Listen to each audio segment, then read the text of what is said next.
Às vezes, quando eu falo sobre esse assunto, Mauro, dor, classificações e etc., eu até acho que para quem vai me ouvir já é um assunto chato, cansado, batido, óbvio. Nesse episódio do Pod Show, conversei com um fisioterapeuta que vem ressignificando o tratamento da dor crônica no Brasil ao unir neurociência, prática clínica e educação em saúde. A solução é estudar.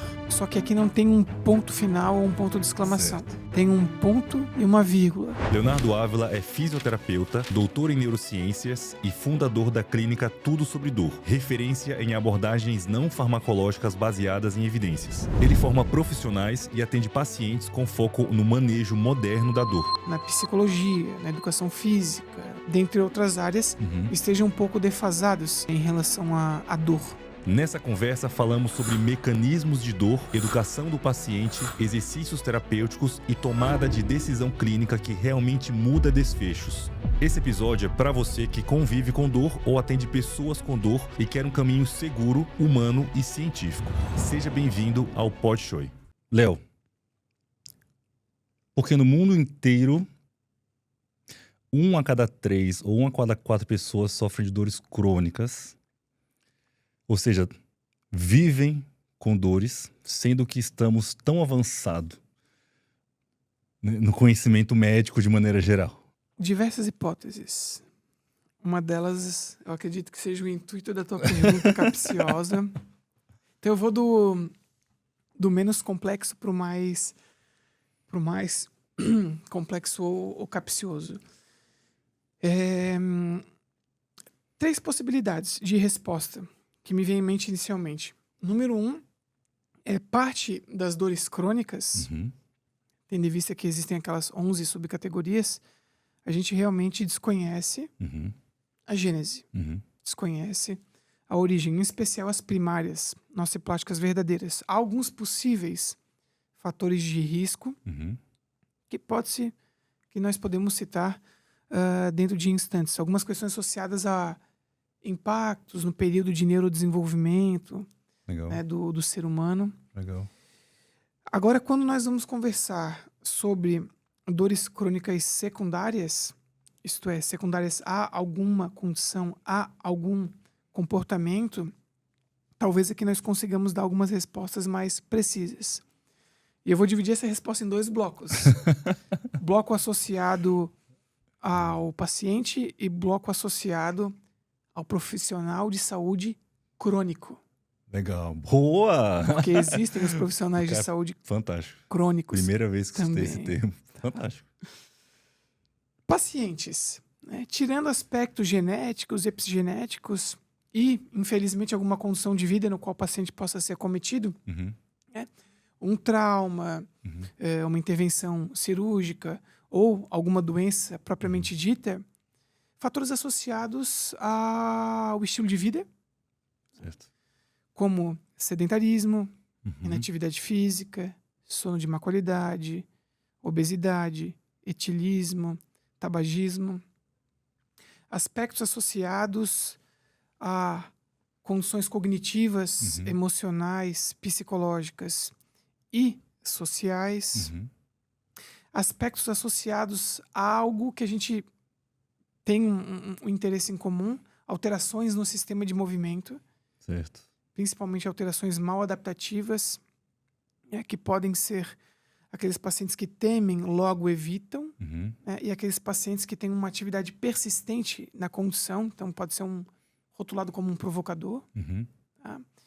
E por fim, Mauro, os profissionais crônicos, né, que são aqueles profissionais que, por conta de condutas inadequadas, desde informações, por exemplo, sobre dor inadequadas, que elas podem ser fonte de ignorância no sentido literal, de ausência de conhecimento, ou um outro âmbito, né, que já é aquele âmbito voltado aos vieses dos profissionais que transcendem os objetivos do paciente. Aqui fala-se mais sobre o profissional do que sobre o paciente. E da mesma forma, que também já é conduta, né? Educação é conduta, informação é conduta, mas outras abordagens, né, duvidosas e inadequadas, que são empregues, que não são inócuas, que são nocivas e que podem corroborar para a transição de uma dor aguda para uma dor crônica, e igualmente quando já crônica está associada à manutenção, mais picos de dor, gravidade, espalhamento da dor pelo corpo. Então eu dividiria nesses 3 blocos. Legal. Aquelas que não reconhecemos a gênese, Uhum. os aspectos do paciente Importante. e os aspectos do profissional de saúde crônico. Legal. Gostei desse tema, adorei esse tema. Cara, em 2018, Ah. em Floripa, a gente criou um evento que surgiu ali e morreu ali, chamado Floripen. Oh, que legal. E eu dei uma palestra com esse título: Profissionais da saúde crônicos devem ser tratados. Esse é um dos únicos tratamentos em saúde Uhum. que deve ser obrigatório, ao invés de Uhum. optativo. Uhum. Tá? E A aí eu discuti reciclagem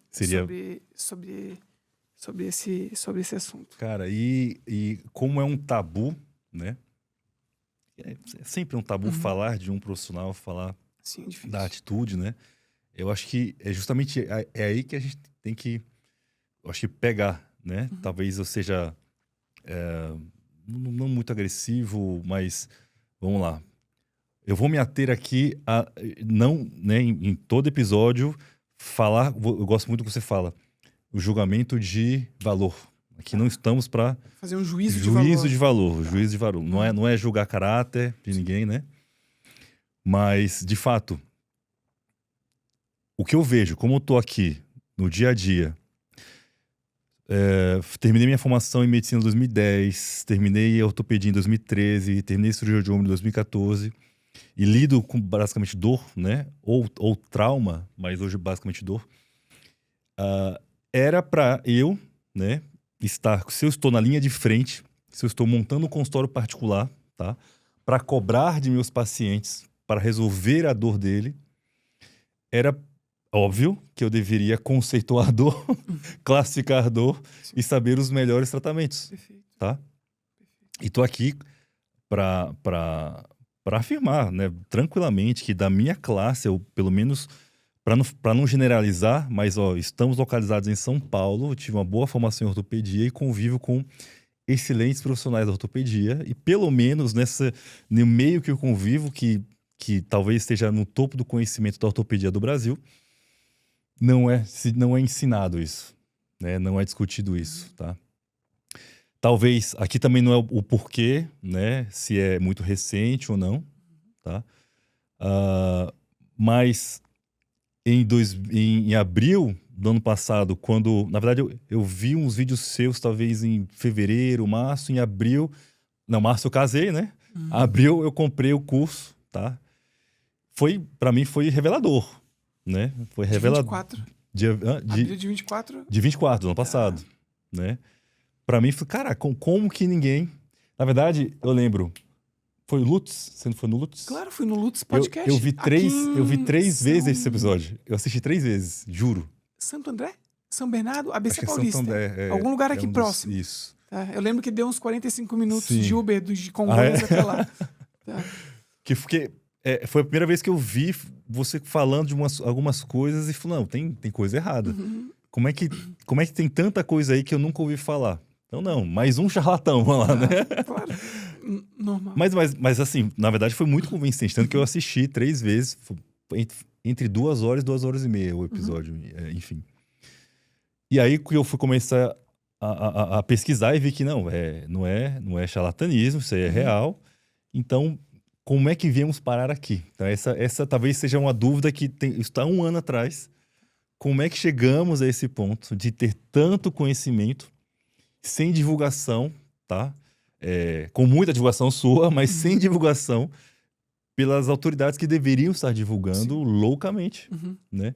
Porque melhoraríamos a qualidade de vida, assim, de maneira drástica, principalmente, eu acho, para os mais necessitados. Sim. Porque é um conhecimento que vai diminuir o tempo de encurtar o tempo de tratamento, aumentar a efetividade, de maneira geral, né? Mas não é algo caro, entendeu? Eu consigo melhorar gastando menos dinheiro. Sim. Né? Não sei se concorda comigo. Concordo. Ô, Mauro, Tem um estudo que ele é muito citado, em especial Uhum. por teóricos, clínico e teóricos, que ministram cursos, Uhum. na realidade, cursos fundamentados pela literatura. Uhum. Esse estudo, ele sinaliza que, em média, Uhum. leva até 17 anos. Putz, sim, eu queria ler Eu isso tenho- aí. eu Você tenho esse tem? paper. Putz, me manda. Eu te envio. Eu achava que era 10. 17 anos. E já é muito, né? É, 17 anos. então pode levar até 17 anos para um novo conhecimento Uhum. científico cair nas graças do clínico e do público em geral. Uhum. Então veja que esse já é um dos motivos pelos quais talvez, né, Sim. alguns colegas na medicina, na fisioterapia, na odontologia, na psicologia, na educação física, dentre outras áreas, Uhum. estejam um pouco defasados Uhum. em relação à dor. A dor de forma estrutural, organizada, literatura é algo muito recente. Certo, É muito recente. certo. Então, se nós formos pegar a literatura, por exemplo, pensando em fenótipos de dor, Uhum. dores neuropáticas, nociceptivas e nociplásticas, o reconhecimento da dor neuropática pela IASP, que também é uma Uhum. sociedade recente, pensando Sim, em algumas décadas apenas, a dor neuropática ela foi reconhecida pela primeira vez, a sua classificação na íntegra, em 2005 foi nociceptiva, 94 neuropática e 16 nociplástica. Então, de 94 para cá, nós estamos com 39 anos? É isso? Não, De- 94 pra cá, 31 anos.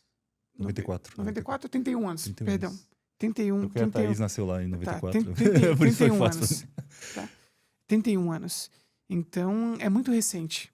Então, desculpa, até então, dor era dor. Sim. Entendi. E Tudo igual. até o então, novamente, é um então recente. Porque houve uma força-tarefa Uhum. da própria IASP Uhum. visando revisar a Uhum. definição de dor. Essa Uhum. definição de dor, ela datava da década de 70 e ela foi Ah, tá. revisada em 2020. Então a gente ficou desde 70 até 20 É mesmo? com uma A última. definição de Aham. dor bastante Caraca. fundamentada Aham. naquilo que você e eu fomos ensinados ao longo da graduação e das especializações. Sim. Um raciocínio bem biomédico, Sim. patoanatômico, cinesiopatológico, Uhum. bem estrutural e até, em alguns recortes, causal. Uhum. É. Uhum. Então, de 20 para cá, que a gente tem uma revisada definição de dor. E até eu gosto de chamar atenção Uhum. nesse tópico aos colegas, se vocês revisitarem a definição que era a oficial até antes de 20, Uhum. leiam as notas de rodapé. Porque nas notas de rodapé consta literalmente o que era de entendimento Uhum. acerca de dor e como o raciocínio era estrutural Uhum. ou, quando não estrutural, inferiam que a dor era coisa da cabeça do paciente. Certo. Né? Uhum. E isso a gente sabe que já são inferências, né, e afirmações Uhum. inadequadas. E o volume de pesquisas é muito grande. A quantidade de conteúdos sobre o assunto é muito grande. Uhum. E não apenas conteúdos no sentido de estudo de fenótipos, moderadores, mediadores, demais mecanismos, até conhecimentos que impactam drasticamente até o curso do entendimento da condição. Uhum. Então, veja, exemplos de informações recentes que impactaram severamente o nosso entendimento sobre dor. Em 16, a gente tem o reconhecimento do terceiro fenótipo de dor. Uhum. Faz 9 anos. Uhum. Dor nociplástica. Tem pessoas que até hoje não sabem que isso existe. E fazem clínica da dor. Atendem pessoas com dor. Uhum. Tá? Em 2019, a CID-11, uma força-tarefa de longa data da OMS Uhum. e a ASP, inserem a dor crônica na condição de doença com todas as subcategorias. Então, tem 11 subcategorias, que são norteadas por sistemas, parte do corpo acometida e fenótipos. Então, as 5 primárias nociplásticas, e as secundárias neuropáticas Uhum. ou noceptivas. Então é mais uma mudança extremamente drástica, pensando em sistemas de Em classificação. 2019. 20, vem a revisão de dor. Sim. 21, a primeira proposta de sistema de classificação para identificar o fenótipo de dor reconhecido em 16. Então veja como é. Há pessoas que até hoje não têm ciência que existe uma dor nociplástica, que só sabem o que é, e muito menos reconhecem que há pesquisadores muito respeitados Uhum.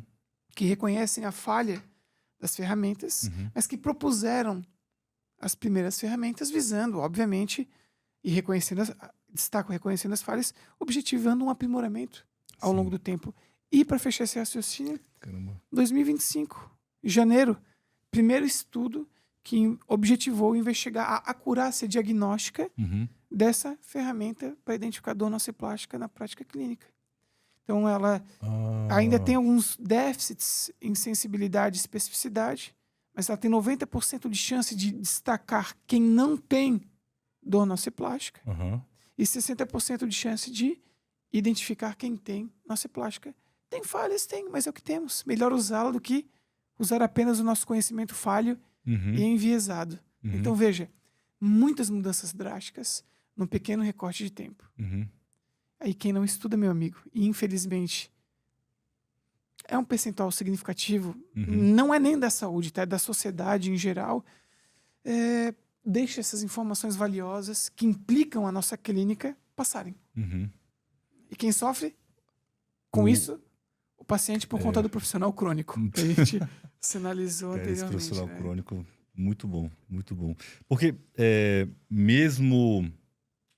Número 1, primeiro, Tá bom. você mencionou agora também, tudo isso foi depois da Covid. Vamos lá, depois da Covid muita coisa aconteceu, vamos falar assim, né? Sim.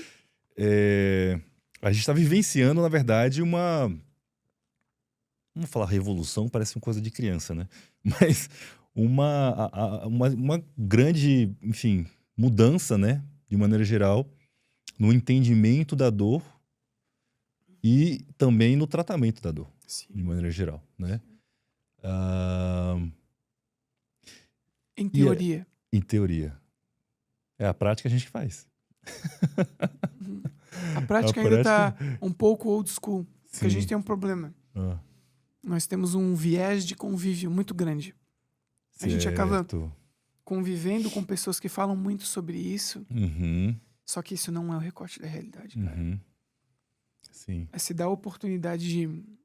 E se tu sai do teu ecossistema aqui, vai em São Paulo é gigantesco, Uhum, vai num bairro ao lado, a pessoa nem sabe sobre isso Uhum. e faz dor.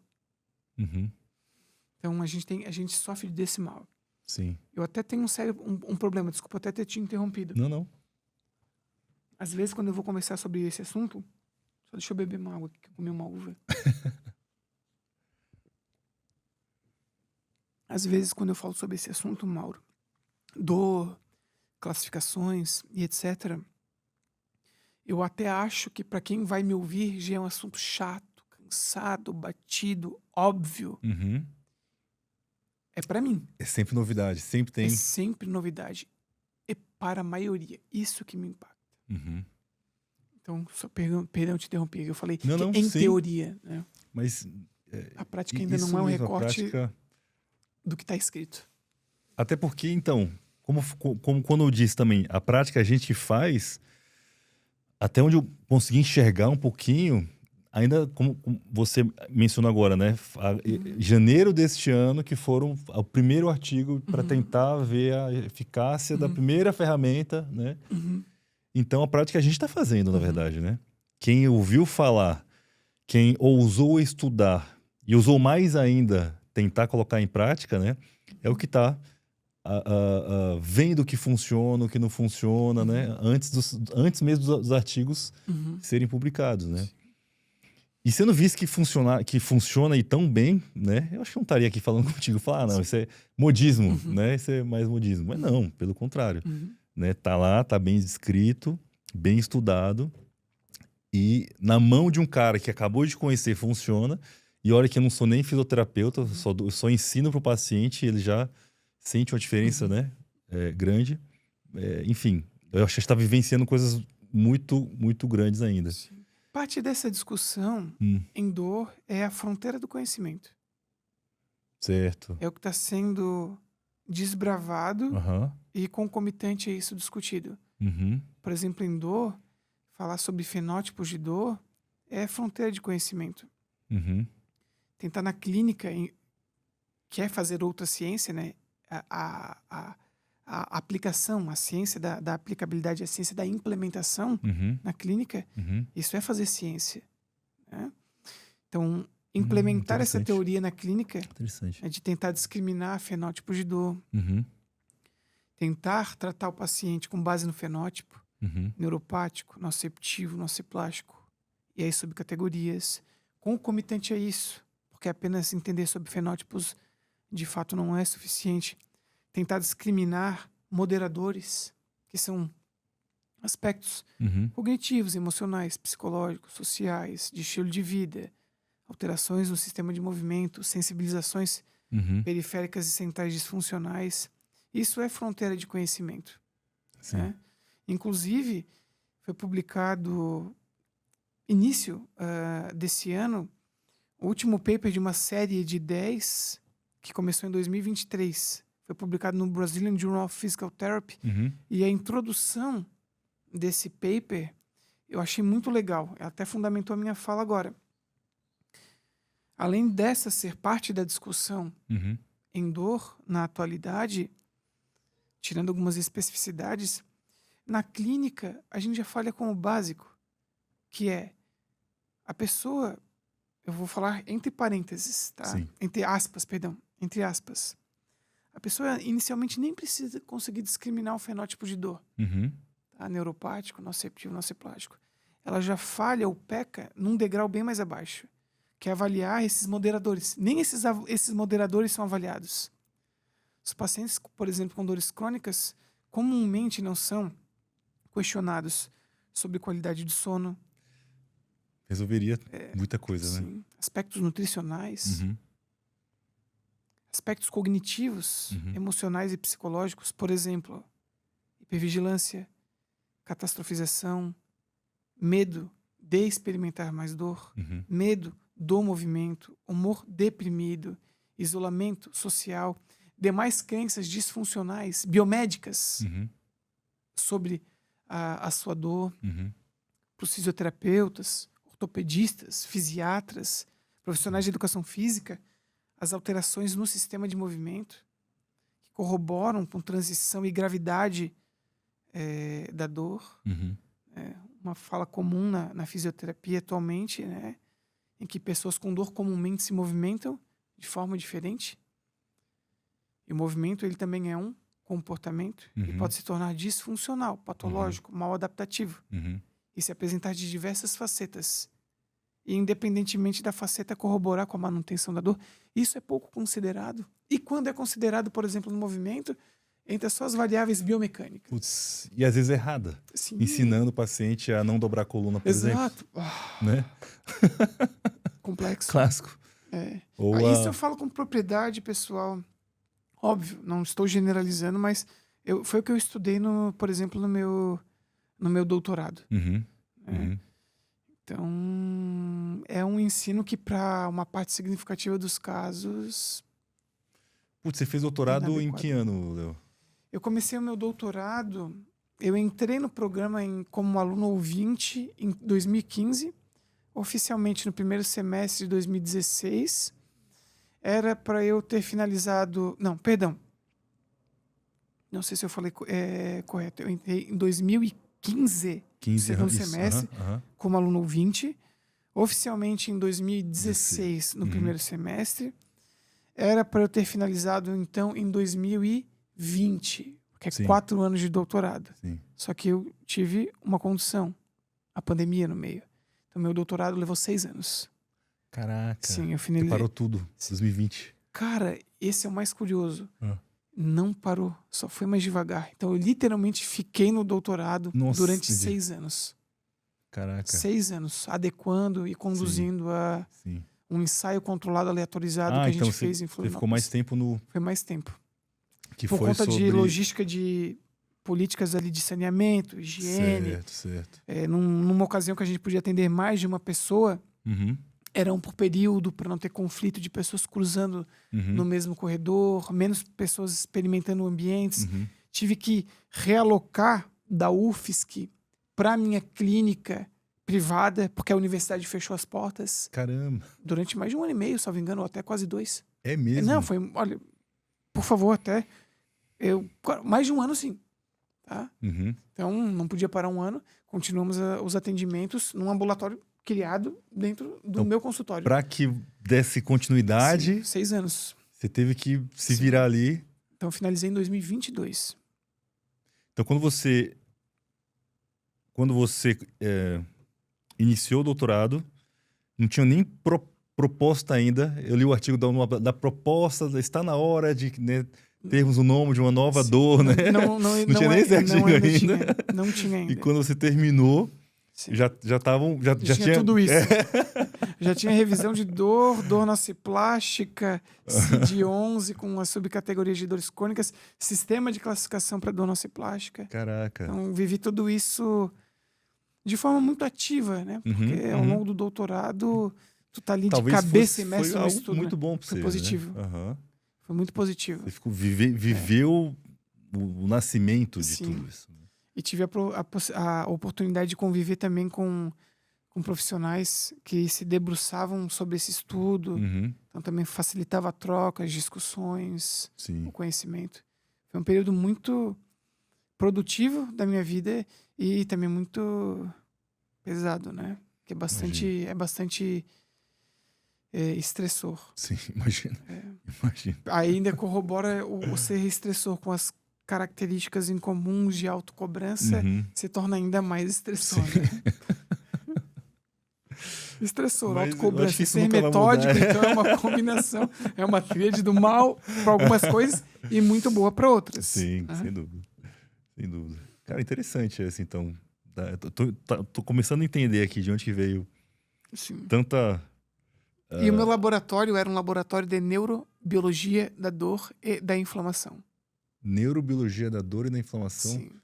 Eles Então estudavam dor Uhum. e também dor associada à inflamação. Não se limitavam à inflamação. Era Entendi. o LAND, um laboratório dentro do programa de Da neurociências Federal da UFSC, de Santa Catarina. Catarina. Uhum. Legal. Bom, como já mencionei fora daqui que eu penso muita coisa, eu tenho que selecionar às vezes. Tu não É tem que problema.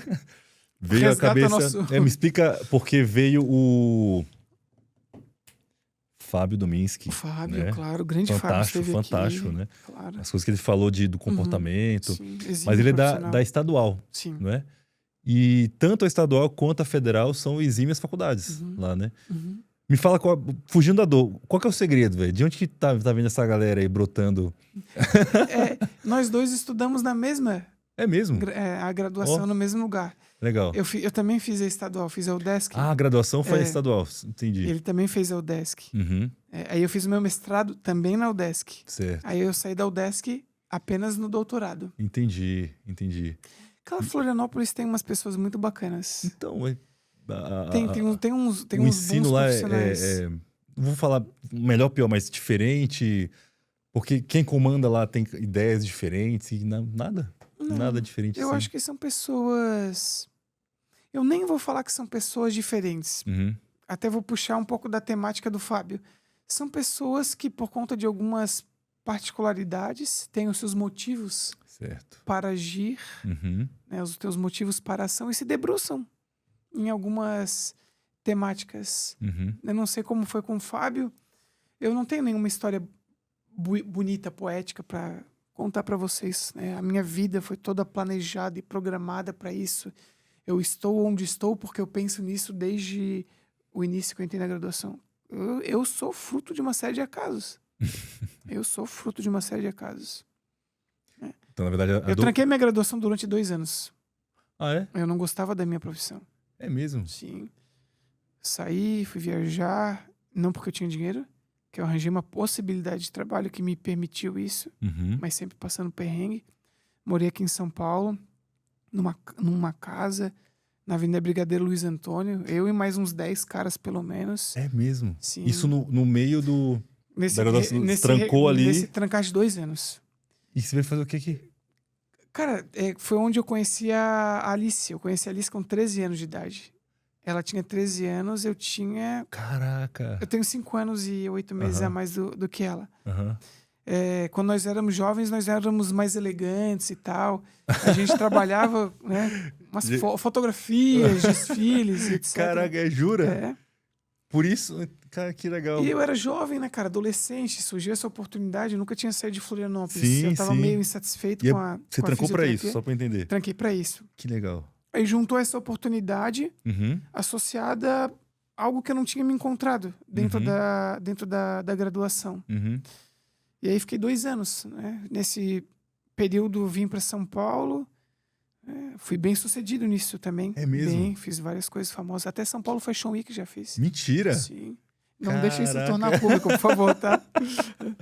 Mas fui para Caraca. Alemanha também, trabalhei lá. A Alice, por isso que ela foi para China, por isso que ela foi para Isso, Coreia. tem isso que fala, por isso que namorou lá.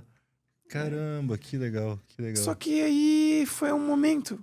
Aí, isso é bom, perder para valorizar e aí perder e ter a possibilidade de voltar. Não Sim. perdi eternamente. Sim. Então, eu voltei. E por que eu sou fruto do acaso? Porque quando eu voltei para a graduação, no mesmo semestre, uma professora que estava finalizando o doutorado dela aqui na USP voltou para casa, voltou para o UDESC. Uhum.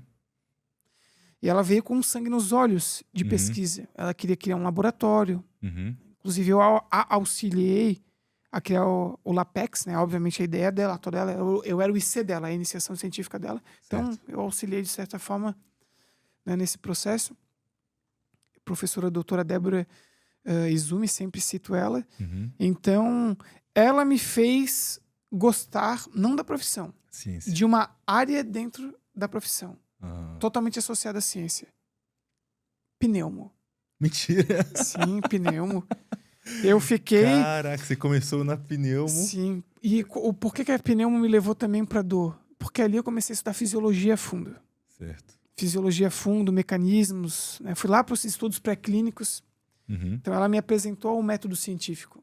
Uhum. Eu fiquei todo o meu restante de graduação, até refiz diversas matérias. Uhum. Né? Ele veio mais 3 anos e meio para me mesmo? Você formar. refez Sim, pra- várias. Mas por que perde? Não, porque Você eu quis. era ignorante, não sabia. Eu queria aprender. Sim. Então você quis Sim. refazer pra... Que legal. E fiquei uns 3 anos e meio, né, com iniciação científica. Desses 3 anos e meio, ali uns 2,5 só com ela na pneumo. Era o monitor dela, Uhum. né? Fiz toda a minha pesquisa de iniciação científica com exercício físico para tentar reverter doenças inflamatórias pulmonares. Pulmonares. Tinha uns engenheiros que desenvolveram um concentrador de partículas atmosféricas de diesel. Eles deixavam aqui na Avenida Paulista, concentravam a poluição, Concentrador de partículas. mandavam pra gente a poluição, a gente diluía, fazia os animais inalar, e eles desenvolviam algumas doenças respiratórias, por exemplo, DPOC. Caraca. E a gente tentava reverter os quadros com exercício físico, aeróbio, Aham. os mais variados. E o resultado? Revertia parcialmente, É mesmo? mas com um tamanho de efeito significativo. Inclusive, fui apresentar 2 desses... O meu TCC eu fui apresentar a SOS. Fui viajar a SOS para Viena, na Áustria, Que isso? e apresentei no Congresso Europeu de Pneumologia. É mesmo? Uhum. O seu TCC Sim, e aí foi publicado? Ou foi, Sim, não, foi foi publicado. publicado? E também apresentei no Congresso Caraca, Europeu de Pneumo. Levei que o legal. meu e levei o da Bárbara Fortcamp, uma colega minha que não pôde ir. Eu fui Uhum. sozinho. Imagina, eu sozinho, acho que 2012, né, dando um rolê lá pela... Em Viena. Viena. Então eu sou grato sempre a essa professora. Ali foi o acaso. Eu tranquei. Talvez eu tivesse finalizado a graduação sem vê-la. Uhum. Você Nos trancou no início, né? encontramos- Bem no início, sim. Você tinha 18 para 19? Não, cara, ali eu tranquei. Tava no início. É que eu entrei com... Fiz 16. Eu entrei com 17 anos, então foi. Entrei com Caramba, 17 anos. Entendi. Uhum. Entrei com 17 anos. Então eu Entrou novo fiz lá. ali uns 5 semestres, mais ou menos, tranquei. Entendi, 5 ou 6, agora não vou recordar. entendi. Então tinha feito bastante já. Sim, sim. Então foi esse acaso, Mauro. Aí veio essa Interessante. professora, aí o acaso de ela ter criado o laboratório que eu ajudei, outros professores se filiaram. Uhum. Um desses que se filiou, criamos uma empatia, surgiu a possibilidade de realizar o mestrado. Ele foi o meu orientador, porque ela ainda precisava de mais um tempo de casa para Uhum. orientar. Uhum. Então ele foi meu orientador. Caramba. Por ele ser meu conhecido, né? Foi um mestrado bem harmônico. Lá na graduação, Uhum. para fazer a iniciação científica, a UDESC, a estadual, Uhum. não tinha biotério. Biotério. Os animais, Descarte? para os animais, Ah. os camundongos, ratos Sim, que a gente sim. utilizava para, enfim, para Aham. pesquisa, a gente utilizava o da UFSC, do laboratório que no futuro eu faria doutorado. Então, em 2009, eu conheci quem seria o meu orientador do doutorado. Caramba. Em 2015 para 16. Então, uma série de Uhum. acasos. Uhum. Né? Ele me achava legal, porque eu era cabeludo, tinha um óculos menor do que esse, Você era mais cabeludo? redondo.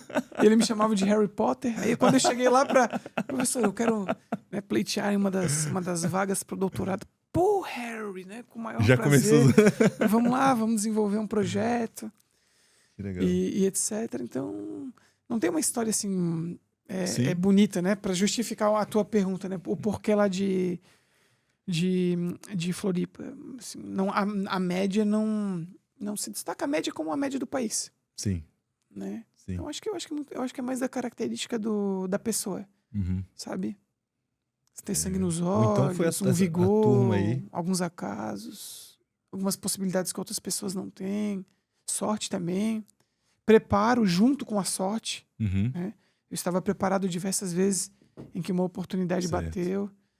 Então, ela não é bonita, mas ao término ela acaba ficando bonita por conta desses acasos. Dos acasos. É.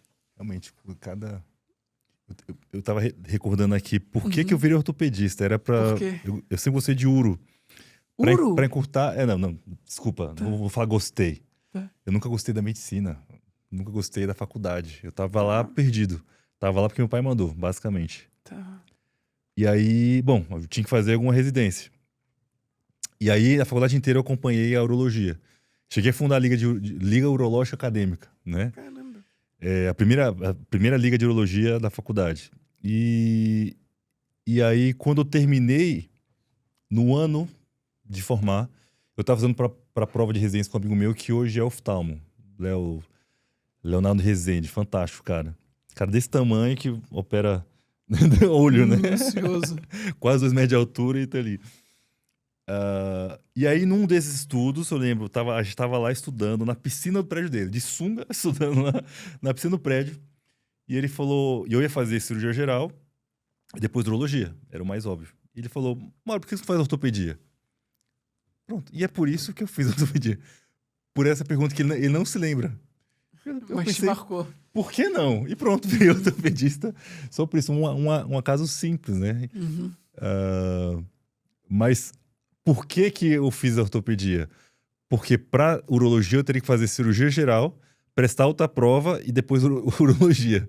E ele falou, por que você não faz ortopedia? Aí, complementando, é uma prova só, e é por isso que eu virei ortopedista. Porque é uma prova só. Cada coisa que... Cara, que são vai- acasos na vida, né? Muitos acasos. Pois é, E aí a gente chega com esses 2 acasos numa condição em comum, dor. sim. Que outro caso, eu caí num vídeo teu, Que né? loucura isso. e olhar e enxergar, e falar, cara, não, tem coisa esquisita. E aí começar a investigar, e depois Uhum. começar a assistir o vídeo do Lúcio que eu falei. E aí, voltando lá no inicinho, a provocação inicial Uhum. do profissional crônico, Uhum. né? Que você... vamos lá, eu comecei com muita crítica do médico, por exemplo, e ainda critico bastante o médico que entende... É que eu acho que, na verdade, são poucos médicos que tiveram contato com a dor crônica de maneira geral. Mas tem muito médico que entende já que, por exemplo, A lombalgia não vem do abalamento discal, né? Mesmo assim, continua tratando com procedimentos, com N procedimentos, desde cirurgia, desde a artrodese, a dissectomia, a infiltração em bloqueios, né? Mas são procedimentos. E também, aí eu fui descobrir mais tarde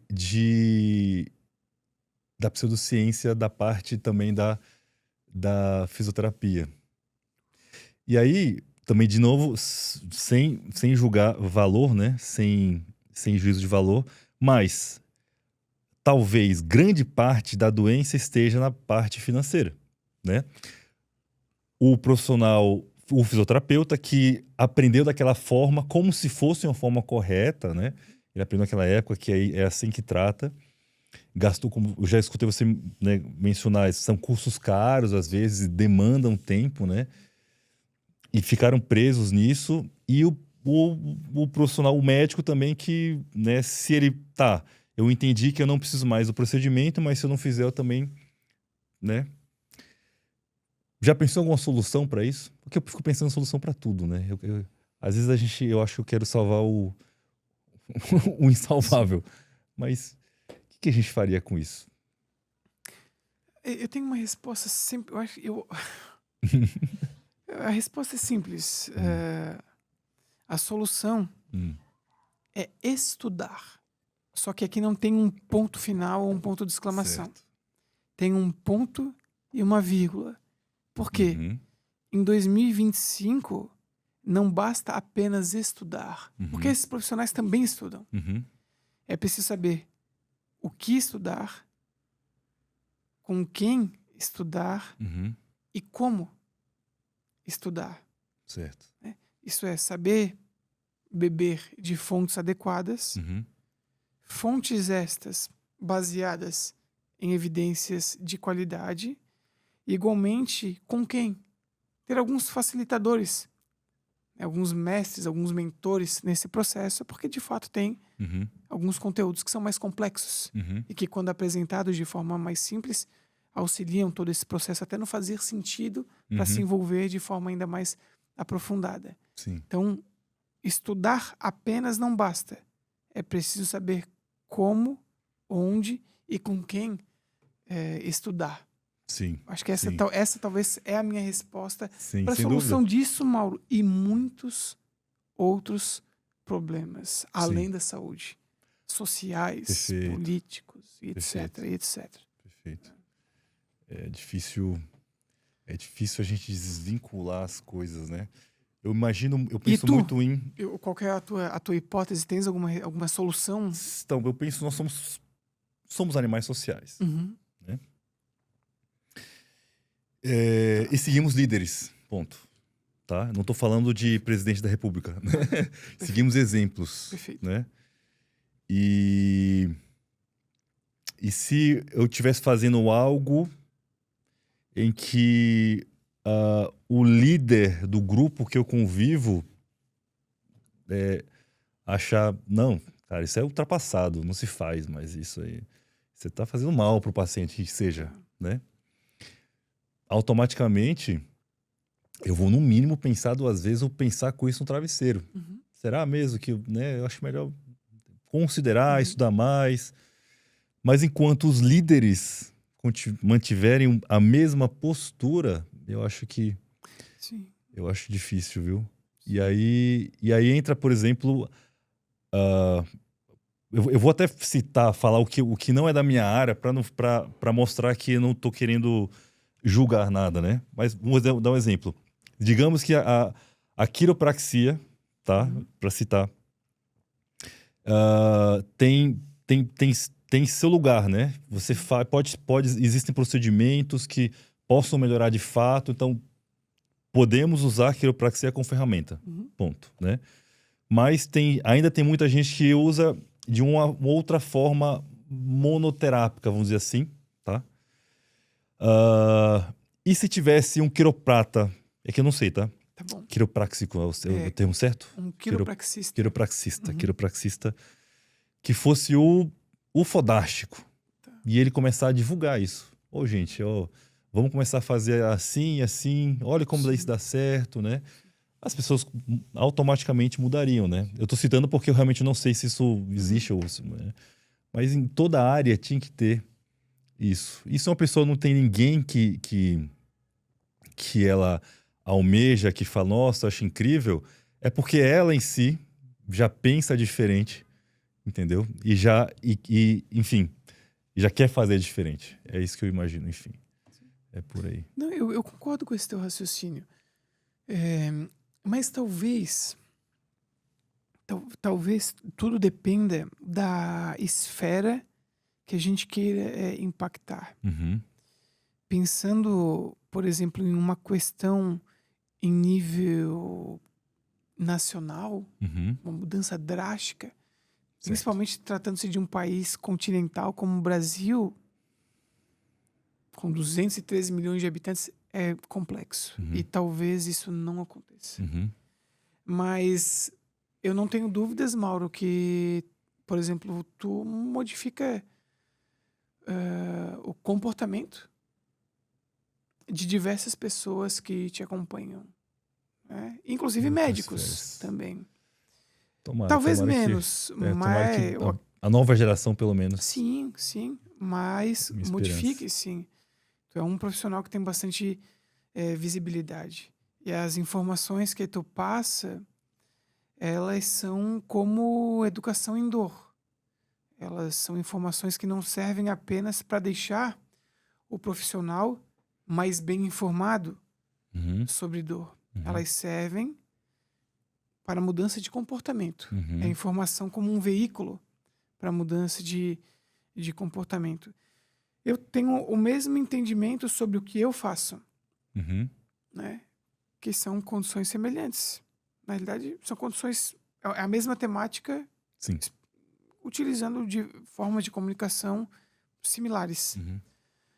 Eu também consigo modificar diversas pessoas, o comportamento de diversas pessoas, através de informação. Uhum. São pessoas que não ficam apenas com uma obesidade mental. Elas pegam essa informação e Obesidade utilizam ela mental. como um veículo Que massa. para mudança de comportamento. Num ambiente complexo, cara, que é a vida, como a clínica, Sim. que não é um ensaio controlado, aleatorizado, que a gente deixa tudo bem homogêneo, bem Uhum. organizadinho, bonitinho. Então, se a gente pensar, isso eu aprendi com o tempo. Aí eu me frustro um pouco menos. Uhum. Até vou colocar um parênteses aqui antes disso. Existem diversas ciências. Certo. Existe a produção de ciência, os nossos colegas pesquisadores, Uhum. que pesquisam, desenvolvem um paper e publicam. Existe o consumo de ciência. Uhum. Existe... Aqui a gente já faz. Consumir ciência. Sim. Só que a gente está fazendo numa escala unitária, individual, cada um. Uhum. Se eu estivesse numa grande empresa, podia ser uma escala de consumo, por exemplo, de dezenas ou centenas de pessoas. A próxima ciência é divulgar ciência. Isso é e deve ser visto como profissão. Sim. Por exemplo, há universidades que já aceitam isso como parte de carga horária de professores e eventos e condições for um complementares. divulgador, Sim. Caramba. Eu convido professores para ir até a minha clínica participar do podcast e alguns solicitam um documento para ser reconhecido como carga horária. Tá? Legal. Então, produção de ciência, consumo de ciência, divulgação de ciência e o que a gente faz também no nosso dia a dia. Implementação de ciência. Uhum. Isso é dificílimo. Porque muita gente tem a obesidade teórica, mental, e só habita nela, que é o teórico. Uhum. Tem muita gente que é clínico e domina a teoria, mas por uma série de motivos Uhum. se mantém preso Uhum. no seu modus ali operandi, Uhum. tá? E tem o que reconhece a literatura, tem o conhecimento, mas não fica obeso mental, gasta energia praticando, Sim. tá? Que é dificílimo. E eu acredito que o que tu faça, eu faça, nos nossos ecossistemas, a gente tem alcance, cara. A gente tem alcance. Agora, pensando num país imenso e com uma população imensa, talvez não, mas a gente consegue sim mudar algumas pessoas. Inclusive, foi por isso que a gente se conheceu. Esses Sim. acasos, né, de troca de informações etc. E aí, voltando, né, fechando parênteses, por que eu dei esses exemplos? Pensar dessa forma me deixa menos entristecido, menos frustrado com a lentidão, a prostração, o não tesão, o sei lá o que as pessoas não têm, sabe, para ir atrás. Falando o vocabulário comum, o sangue no olho, cara, sabe? Porra, tá tudo ali. Tá tudo ali. As informações estão ali. Eu tenho, assim como tu tem os teus motivos para agir, eu tenho uma porção de motivos intrínsecos e extrínsecos. Eu tenho diversos anseios, diversos objetivos, e que o conhecimento, o estudo, a divulgação, a aplicabilidade disso são peças fundamentais para esses anseios. Eu aprendi mais uma coisa recentemente. Não ficar aficionado só com os anseios, né? Ficar literalmente apreciando toda a jornada, que ela é para sempre, ela é eterna. Eu não vou parar. Só se acontecer alguma condição mais drástica comigo, mas eu não vou parar. No sentido de estudar, clinicar, fazer as minhas viagenzinhas, para dar uma aula num congresso, para dar uma aula privada, para desenvolver projetos em conjunto. E isso me deixa menos... Cara, me deixa menos triste. Até às vezes menos revoltado. Mas eu fico, tá? Só para deixar claro. Eu não sou esse ser que transcendeu a humanidade e vive em paz, né, numa montanha. Não. Eu tenho meus momentos perversos, assim, de fúria todos os dias. Eu tô em busca, né, desse controle, desse equilíbrio para isso. Sim. Porque senão o cara adoece. Sim. Ninguém é cego, surdo. Também não somos mudos, a gente vê essas questões que não é julgamento, mas que nos incomoda, porque, poxa, podia estar sendo feito de forma diferente. E todos se beneficiar também, ou até mais. Sim, ou até mais. Eu acho que talvez algumas pessoas não estejam preparadas para esse tipo de conversa. Eu acho difícil alguém... até mesmo isso não é filosofia de bar, cara. Isso não é... se alguém talvez não esteja entendendo.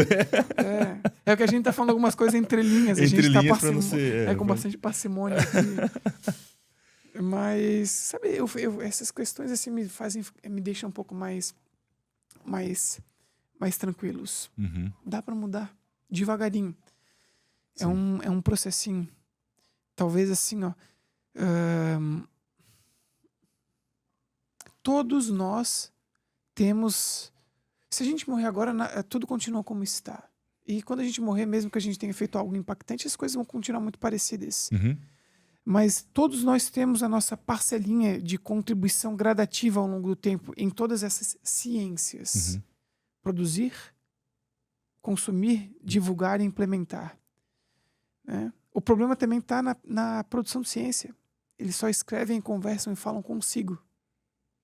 Sim. Eles vivem numa bolha. Eu digo eles, mesmo tendo feito parte da academia, né? Até se me questionarem, Leonardo, você contribui com pesquisa hoje? Estou contribuindo agora com doutorado de uma colega. Legal. Né? Mas eu não me rotulo como sendo um pesquisador, porque não é meu carro-chefe. Né? Eu sou clínico e professor, e um estudioso da dor. Mas o problema está aqui também. A forma como é escrito, a forma como é divulgado, as plataformas que ficam, o acesso quase que nulo. Você só consegue roubando no SciHub, ou se tem um amigo. E agora não mais, né? Desde 2021. Então tem essas questões, né? Então tem que ter os facilitadores. Legal você falar isso aí, porque você falou dos 17 anos, e aí automaticamente a gente já julga o cara lá de baixo que não consumiu. Sim. Mas também não é tão fácil de consumir, né? Esse gap. Fazer um processo de tradução do método científico, de tradução da estatística, de tradução daquele resultado, né, de uma forma de implicar a implicação na clínica. Posso dar um exemplo disso, Mauro? Pensando em efetividade de tratamento para dores crônicas. Quando um profissional da saúde, independentemente da sua área, souber que não há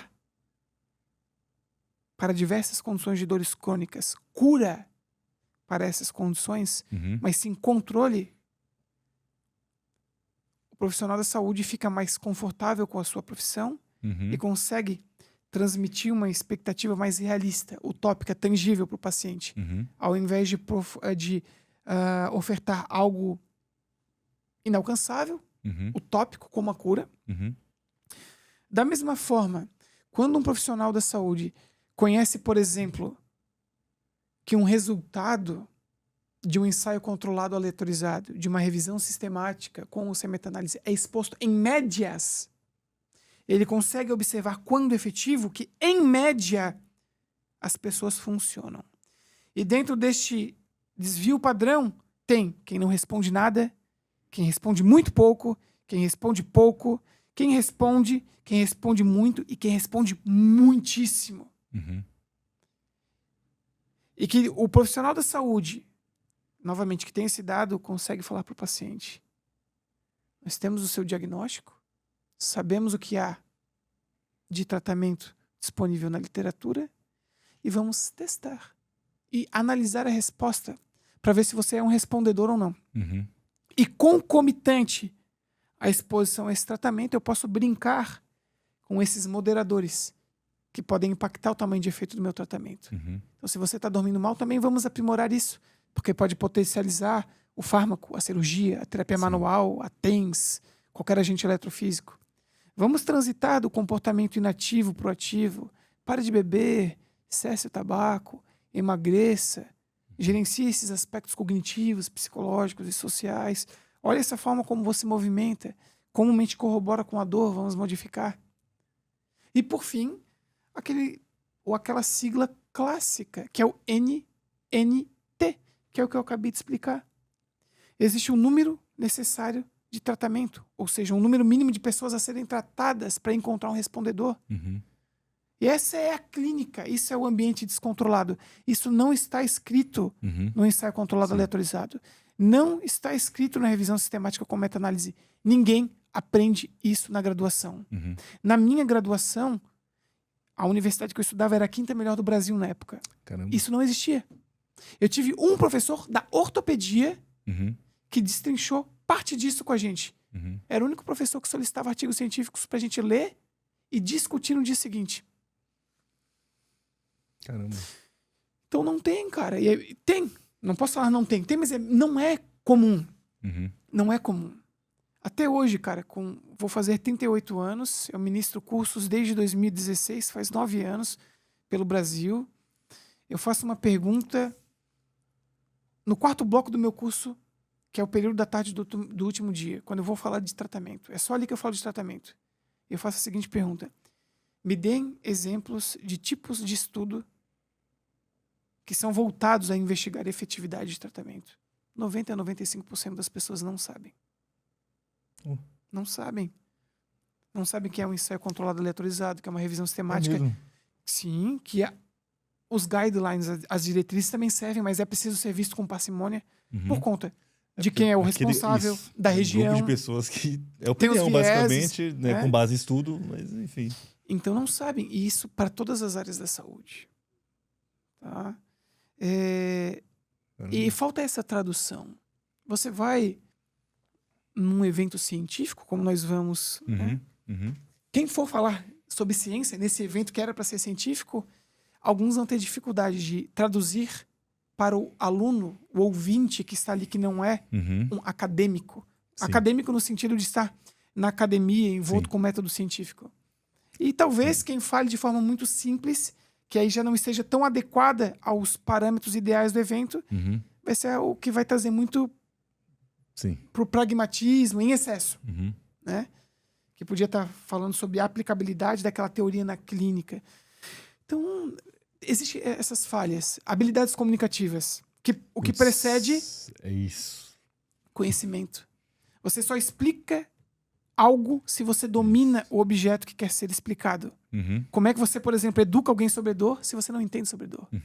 É impossível. Perfeito. Isso é um requisito mínimo necessário. Né? Como é que tu vais me falar sobre cirurgia de ombro e os tipos de cirurgia se eu conheço as técnicas. Eu desconheço o acesso. Eu desconheço, literalmente, o nome dos recursos que você utiliza ali no sítio cirúrgico, o preparo. Não estudei isso na graduação, não é a minha realidade. Então, como é que eu vou falar sobre isso? Então, veja o impacto, né, da desinformação, da ignorância no sentido literal. Sim. Por isso que talvez a pílula de parte dos problemas da sociedade seja estudar. A gente está num país que, ao ano, um brasileiro lê 0,9 livros, não lê um livro inteiro. Caraca. Né? Aí é complicado. E eu vi aí aqui vídeo de Instagram, né? Vai lá. Os 10 livros mais vendidos de abril de 2025. Agora. E aí... Harry Potter, a Bíblia. A Bíblia... Tinha alguma... Lá Desculpa, no final... eu te interrompi, porque eu vi um desses. No final tinha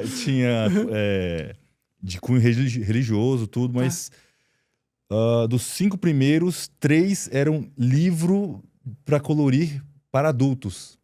Sim, o primeiro... Anti-stress, livro anti-stress. O terceiro e o quarto era, eu acho que, livro para colorir... É isso. Não julguei, só fiz porque eu achei engraçado. Pô, livro para colorir para adulto. Não, enfim... Caramba. E eu acho, algum influencer deve ter sugerido tudo com bem julgar, milhões de pessoas. Né? A Baby, de certo, a Baby acompanha alguns influencers, ela já fez assim pra mim. Tá. Tem algum famoso que usa, Baby?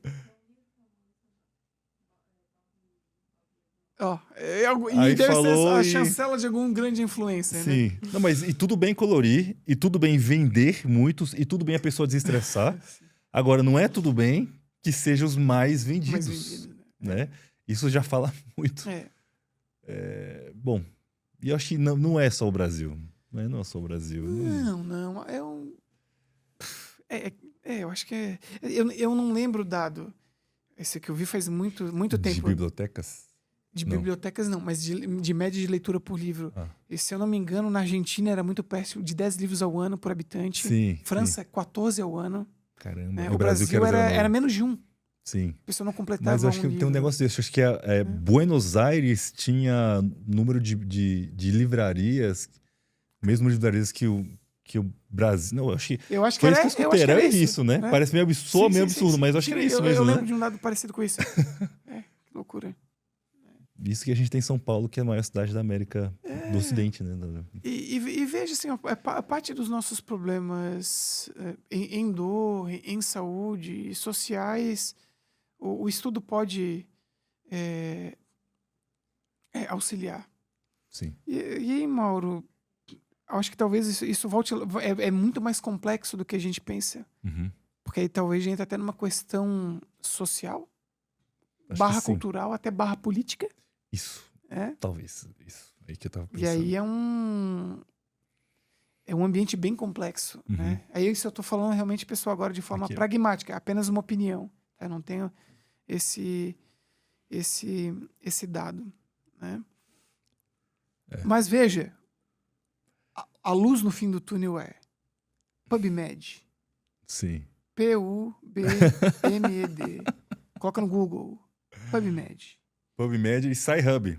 Até 2021 ainda tá lá. Entra lá, baixa em PDF. Cara, qual é o nome da IA do Google? É o Gemini do Google, né? Enfim, é só você jogar lá, IA no Google, que vai aparecer um IA, você vai jogar o PDF nessa IA gratuita. E ela até traduz, né? Porque o brasileiro... Vai traduzir, vai resumir, vai responder perguntas para você. Então, outro idioma. Não tem o porquê não, né? Não tem o porquê não. É só... Talvez seja isso, falta de curiosidade do clínico, do profissional. Se você tem uma curiosidade, né? Se você quer... Porque, quer ver? Talvez porque que eu sempre pesquisei... Não pesquisei, tá? Mas sempre...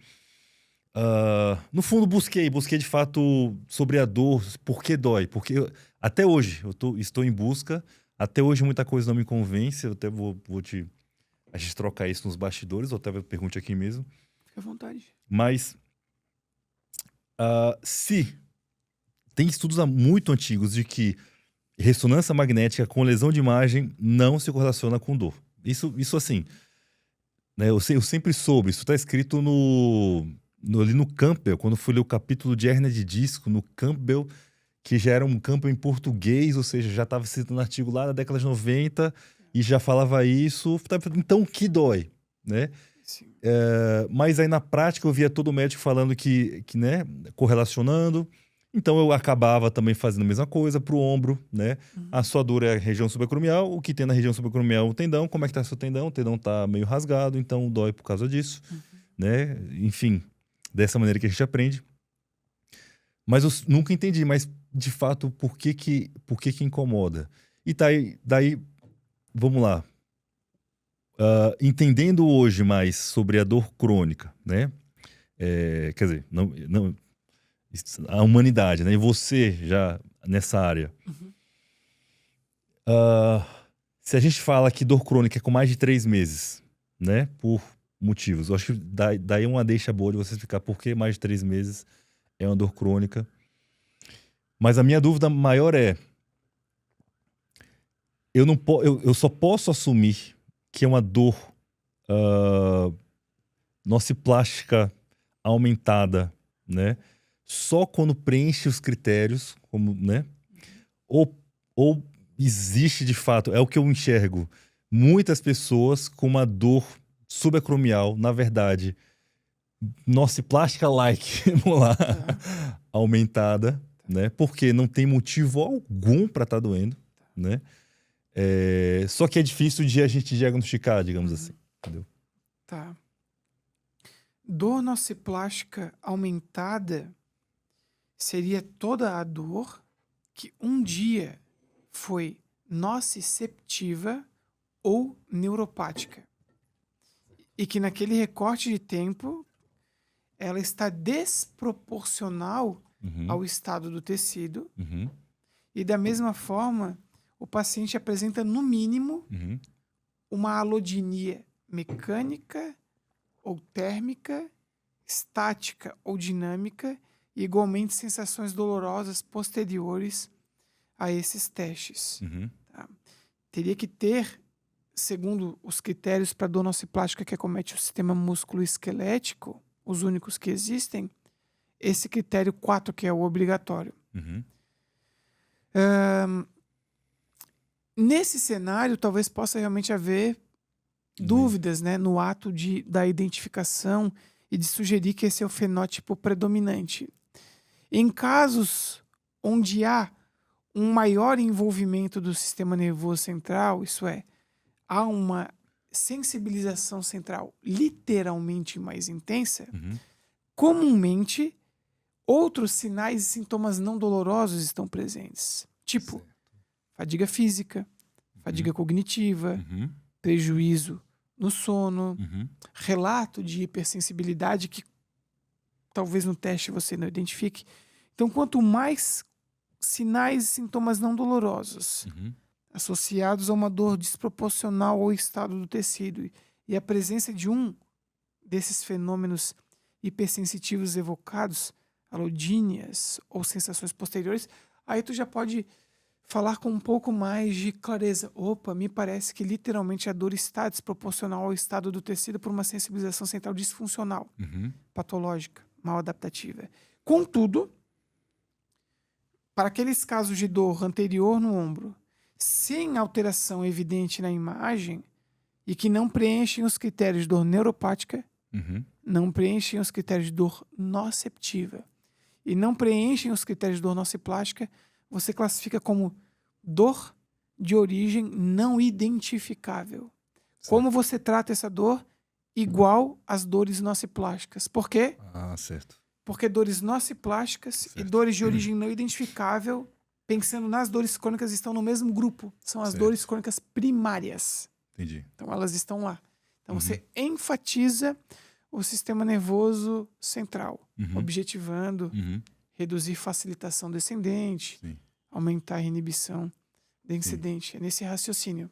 Porque eu acho que talvez eu até discuti isso contigo, debati contigo lá no curso. No curso. O que é extremamente comum é isso, o paciente sem causa aparente, vamos lá, sem trauma, sem esforço repetitivo, sem nada, né? Do nada, a maioria. Que, como eu atendo 90% o ombro há 10 anos, é sempre essa história. começou a doer, do nada. Ah, eu acho que é a posição de dormir porque começou a doer dormindo, é isso, né? Mas não, eu não pintei minha casa, não, eu não comecei a jogar vôlei, é isso, tá. Ou se, né? Sim, eu fiz uma pintura e começou a doer. De lá pra cá, né? Nos últimos 6 meses, eu tenho protegido meu braço, né? Eu não pego peso, eu não faço nada, tá tudo certo, né? E ainda continua doendo, entendeu? Então não é uma sobrecarga contínua, né? Não tô futucando lá, não é inflamatório nem nada, não é... E é claro que se eu fizer uma ressonância magnética, vai aparecer uma tendinopatia, né? Em mais da metade dos casos, assintomático vai aparecer, com ou sem lesão, né? Então, se vem... porque no critério entra, né? Desproporcional ao estado do tecido. Sim. Mas eu sei que vai aparecer algum grau de tendinopatia, né? E aí, é raríssimo eu pegar uma alodinia, né? É raríssimo, eu testo, né? É raríssimo. Então, nesses pacientes, aí eu sempre questiono, tem questionários lá. Fadiga física, fadiga cognitiva, distúrbio do sono, né? E vários outros, né? E aí, é puramente uma tendinopatia nociceptiva, entendeu? Essa é a minha dúvida. Não que vai mudar tanto, né, o tratamento, enfim, porque, né, eu vou mandar pro fisioterapeuta de qualquer maneira. Mas todos esses casos eu sempre falo, cara, eu ensino sobre dor, eu falo sobre uma possibilidade de uma dor crônica, né? Enfim, é bem generalizado, bem geral assim, para tentar modificar hábito de vida. Porque ele já vai no físio, já tentando modificar hábitos de vida. E eu preciso convencê-lo de que é uma dor crônica com sensibilização central que faça sentido pelo mecanismo do estresse para ele entender, aceitar e modificar, entendeu? Enfim, eu sei que eu generalizo muito, mas é a forma que eu me enxergo. Sim. Tentar fenotipar os tipos de dores, eles são realmente complexos.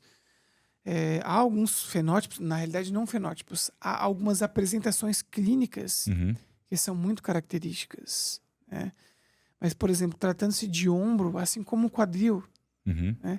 A quantidade de estruturas que são possíveis fontes de nocicepção são inúmeras, né? Tu visualiza por dentro, tu vai saber muito melhor do que eu. Mas de fora para dentro, pele, fáscia, músculo, tendão, ligamento, cartilagem, cápsula articular, tecido ósseo, bursa. Uma série de estruturas que são fontes ou possíveis fontes de nocicepção. Da mesma forma, a dor pode ser experimentada ali e ela está sendo referida de uma outra estrutura adjacente. Vou dar um exemplo bem bobo. Por exemplo, um ponto gatilho ativo crônico. Até crônico. Sim, que é muito comum estar junto. Ou, às vezes, uma condição referida ou até mesmo irradiada de região de coluna cervical. Por exemplo. Então, eu vou chamar aqui de diagnósticos diferenciais para ver se é o problema do ombro mesmo ou o problema do próprio quadril, já é um desafio. Né? E da mesma forma, quando é um problema na estrutura, conseguir inferir que, esse é o problema da estrutura, por isso que se vê uma quantidade significativa de profissionais, talvez não, tu sabe falar com muito mais propriedade do que eu sobre isso, que é tentar realizar alguns procedimentos intervencionistas na região, por exemplo, objetivando diminuir a quantidade de aferências que sobem, né? Uma lidocaína. Parou de doer, é alguma questão daqui. Até aproveito para lhe perguntar, há casos em que se faz e que a dor continua? Ou comumente... Com a lidocaína, né? Então... Ou comumente quase todos param de doer. Quase todos. Aí até recentemente eu atendi um paciente que veio com o diagnóstico de SLAP lesion, né? E aí, quando já vem esses diagnósticos diferentes, eu já chego falando, cara, fica tranquilo que não deve ser nada cirúrgico, né? É comum atender isso aí, vamos ver, vamos examinar. Aí, examinando, geralmente é uma dor subacromial, que faz a ressonância, o cara vê uma lesão do lábio superior lá. E aí falam que talvez tenha que operar, né? E aí, como é que eu provo o paciente? eu faço uma infiltração, né? 5 a 7 ml de lidocaína subacromial. E eu explico, não vai zerar. Isso é tranquilo. Igual, eu falo, é a mesma agulha da vacina, né? Tá. Aqui, tranquilo, não dói. E na hora já melhora a dor. Quando é realmente a origem subacromial, a dor quase some, alguns somem de fato, né? Ou quando melhora muito, né? Eu explico, talvez não tenha ido lá no local, mas eu quero saber o quanto melhorou. Esse paciente que eu cheguei falando, cara, fica tranquilo, deve ser subacromial, não é SLEP. Eu fiz subacromial, não melhorou nada. Nada. Então a dor é intraarticular. É isso, né? Intraarticular. E aí, fazendo os testes, eu não tinha testado. Eu cheguei já com toda no auge, de vez em quando eu subo num pedestal, Claro, né? De tanta gente normal, ver e acha que é isso, né? E no auge da arrogância, ele fica tranquilo, sem examinar, examinei, cara, tá com cara de SLEP. Os testes de SLEPs não são nada acurados, mas mostrando positivo em alguns testes e não melhorando em nada na infiltração subacromial. E junto com a clínica, com a imagem. Exatamente. Tá. Aí era lesão SLEP. Claro, não operei, fisioterapia, vamos ver. Se não melhorar, é um caso cirúrgico que eu acho difícil a gente não conseguir melhorar com a... Né? Mas, por exemplo, mesmo os casos... E aí, se for algo, por exemplo, da cervical, né? Não melhoraria, concorda? Concordo. Se for puramente neuropático, Claro. né? Ou até uma dor referida uma dor também, referida de um ponto também não ativo, melhoraria. ou de uma outra estrutura. Isso. Perfeito. Né? Então, para mim, o consultório foi, né, um ótimo... está sendo um ótimo laboratório, mas... Não tenho dúvidas. Né? Porque No bom sentido, claro. no ambulatório não consegue fazer em todo mundo essa infiltração. Já assumia, né? Então, passando a fazer em todo mundo e conhecendo um pouco mais sobre os tipos de dores, que eu comecei a entender, peraí, realmente vem daqui, a origem é daqui, então ou é nociceptiva, ou é uma nociplástica, enfim, ou... e aí eu fiz essa pergunta também pro Scatone, que é o cara da tendinopatia, né? E aí? Ele acha que, não, se também segundo critérios, né, tudo, seria nociceptiva pura, né? E eu falei, mas por que vai doer agora? Né? Eu entendo que a liberação de citocina, não sei o quê, tá, mas e por quê? Né? Do nada isso, sem motivo algum, e por que a continuidade da dor? Porque se fosse uma nociceptiva pura, isso tudo é puramente causal, tá? Tinha que ter algo do porquê. É porque ele digita muito, é porque alguma coisa, né? Eu tenho que ter algum agente provocador. Entendi, certo? Claro. Pensando especificamente numa tendinopatia. Isso. Boa. Por que dos 6 meses, 9 meses, 1 ano? Né? Cara, tendinopatia, não tendinite. Sim. Né? Então isso já descarta que todo acometimento tendíneo envolve química inflamatória. Né? Então, pensando em subcategorias de dores nociceptivas, temos a química inflamatória, a química não inflamatória ou isquêmica, né? E a mecânica. Né? Tendões também podem sofrer com fenômenos de plasticidade, com neoinervação, neovascularização. Que o processo da degeneração dele, no caso, seria por aí. O próprio processo degenerativo, mas há casos em que não há o processo degenerativo, mas que há neoinervação e neovascularização. Então, talvez... Né, são hipóteses mecanicistas. Né? Talvez essas... Eu vou chamar de plasticidades, porque agora não se limita a neurônio. Né? Essas plasticidades ao longo do tendão possam fazer com que ocorra uma redução do limiar de dor, por exemplo, a determinadas condições. Há um estímulo mecânico, evocador. Há um estímulo que é uma condição já pouco vascularizada.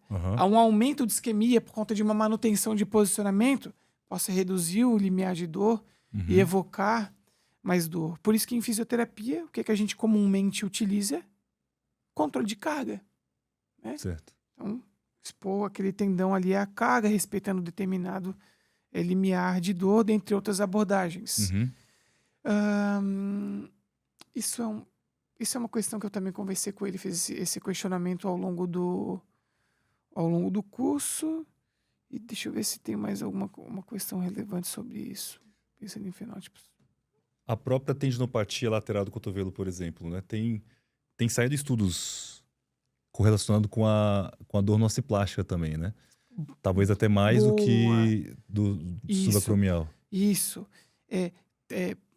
Aquiles, patelar, né? Tendinopatia lateral do cotovelo, ombro. Uhum, Tem um estudo do NIDS. uhum. Eu falo Joe NIDS porque aí todo mundo vai entender. Ele é belga, a pronúncia é completamente diferente disso aqui que eu tô falando, né? Mas aí é J-O espaço N-I-J-S. Para um bom brasileiro fica claro. Joe NIDS. NIJS, nossa. E ele fez um estudo que ele publicou na Lancet Uhum, de reumatologia, uhum. né? Só com médicos. Ele como primeiro autor, fisioterapeuta. E eles propuseram algo que não via evolução nisso, mas uma tentativa de gradação, Certo. né? De Talvez isso que eu níveis queria de falar. sensibilização Certo. Aham, central. aham. E nas sensibilizações centrais de intensidade baixa, moderada, com suas tendinopatias. Ah, então pode ser. Pode. Certo. Não tenho É isso dúvidas. que eu sempre imaginei. E aham. tem um estudo clássico Uhum, da Kathleen Sluka, né, publicado em 2018, em que o exemplo, inclusive, para as nociplásticas aumentadas, ela usa a tendinopatia. entendi. Um retângulo fragmentado ao meio, Uhum, né, noceptiva, né,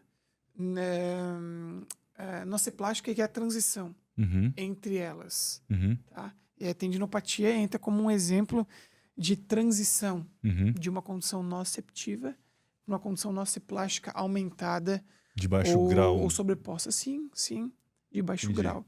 Putz, E tem, finalmente eu... e tem uma outra questão, né, Mauro? Nas tendinopatias.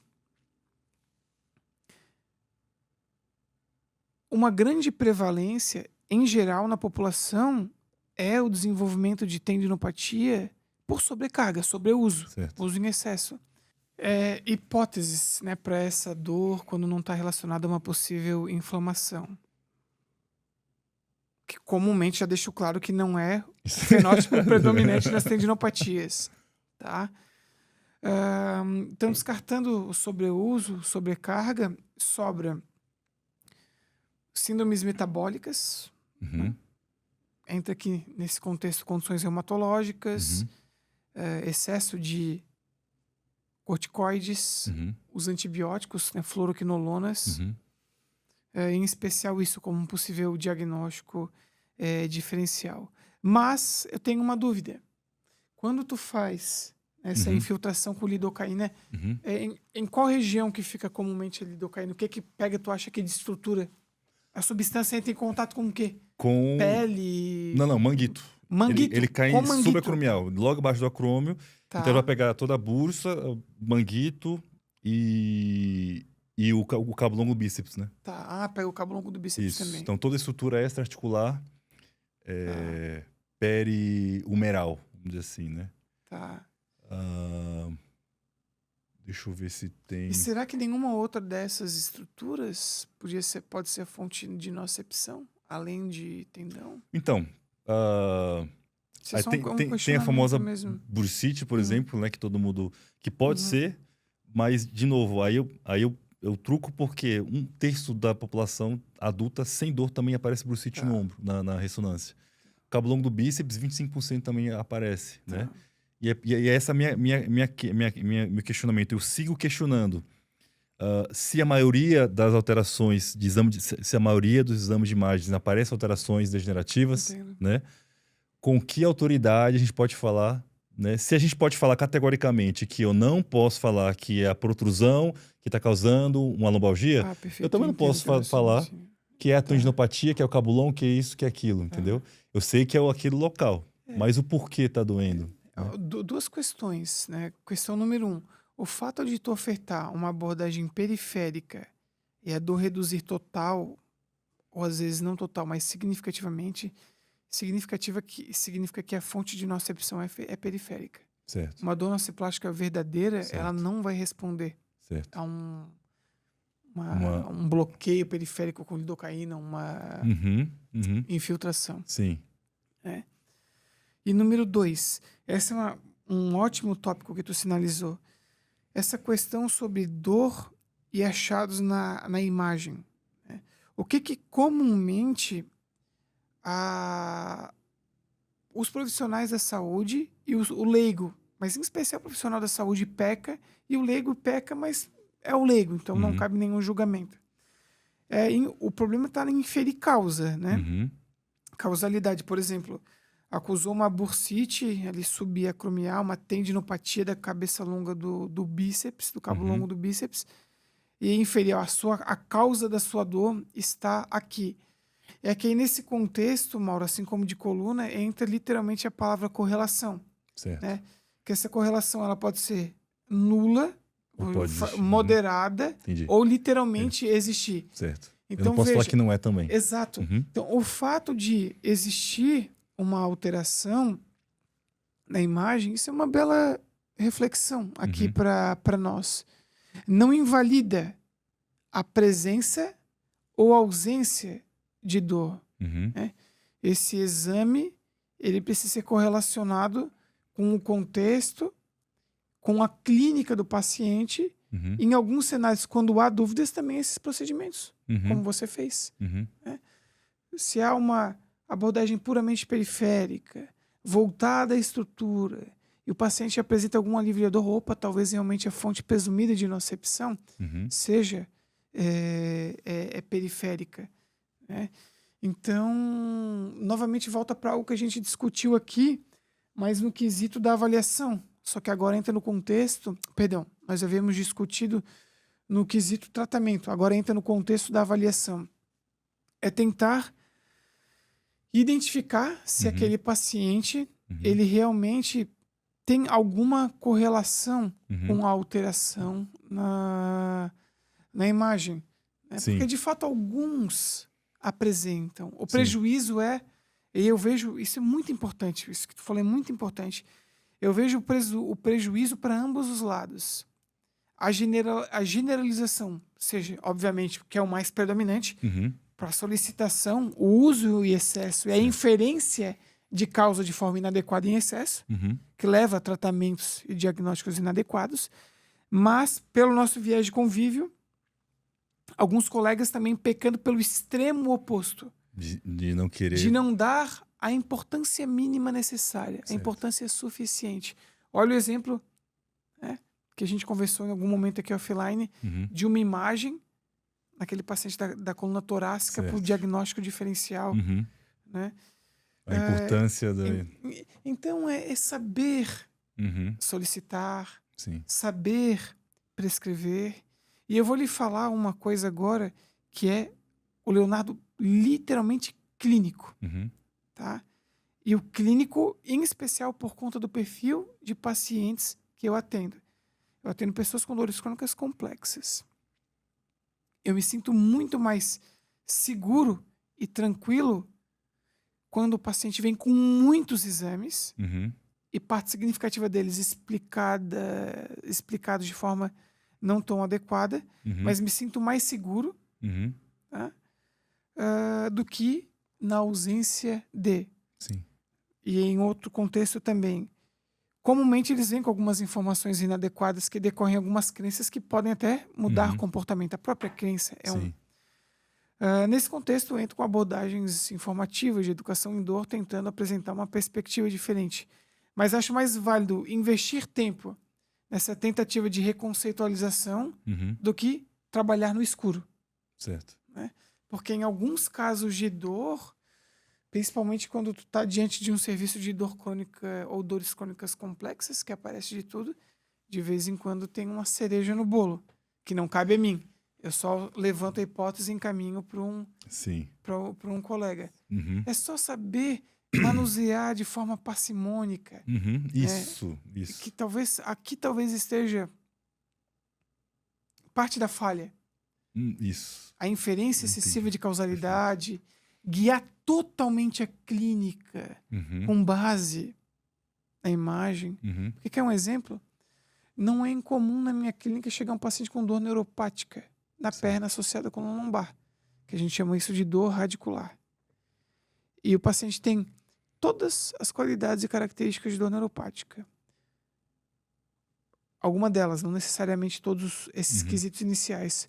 Coceira, formigamento, dormência, choque elétrico, agulhada, alfinetada, frio doloroso, dentre outras. Distribuição neuroanatomicamente plausível. Alguma alteração num teste de cabeceira.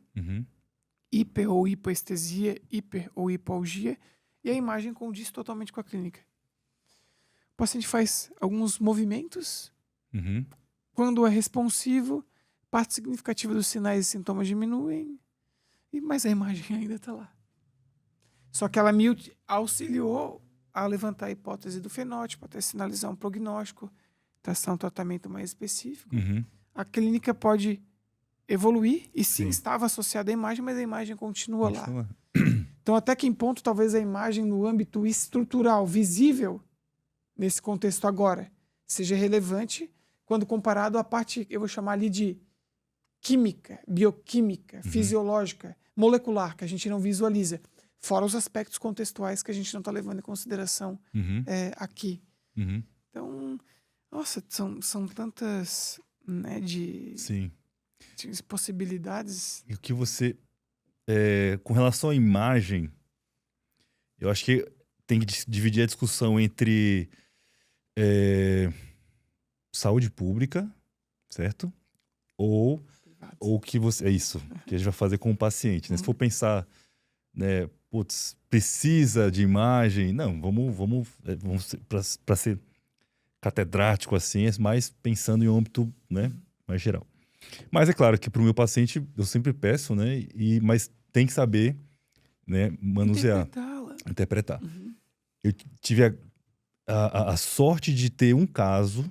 Tá? Mas foi um caso só, que era dor subacromial clássica, que eu também subi no pedestal e falei, cara, fica tranquilo, isso é o tendão, é o manguito, vamos fazer ressonância só por desencargo, atendi lá no Einstein, tá?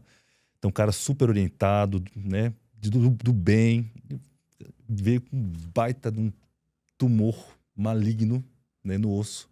Ele tá ótimo, graças a Deus, ele tá ótimo, foi bem operado, né, deu tudo certo. Agudo? Ou lembra se era agudo ou era uma condição já de longa lá, crônica? Porque ele passou... Eu dei duas referências, uma de uma médica que eu conhecia e outra de uma referência pelo nome, pelo próprio nome. Ele foi nos dois médicos, os dois falaram maior, né, eu acho que era um osteosarcoma. Maior osteosarcoma de úmero que eu já vi, né? Tanto que uma das opções de um dos médicos era, né, tirar totalmente, ia colocar eu acho que uma prótese total de úmero, enfim, mas não ia tirar o úmero inteiro. Isso, não ia mexer, enfim, bem zoado, vamos dizer assim, para mim que não vejo tumor com frequência, né? E se eu não tivesse pedido a ressonância não, só porque fica tranquilo, né? Não ia ver. Ia passar batido ali na minha mão, porque tinha toda a característica de uma dor subacromial, não sei o quê. Então acontece, graças a Deus. É raríssimo, para o pessoal saber aí também. Sim, a gente não achar aqui, né? É isso. Menos de 1%, vamos chamar assim. Muito menos. Se eu atendo só ombro há 12, 13 anos, né? Peço exame para todo mundo. E foi um. Então, é claro que é comum ver pequenos tumores benignos, né? Que a gente não faz nada, inclusive, e ótimo, mas assim, de grave e que sem parecer, sem ser detectável, né? Não vinha outros aspectos. Não veio um cara com um caroço no braço, né? Falou, E tinha? Não tinha nada, porque ele é lá dentro, né, no canal ósseo mesmo.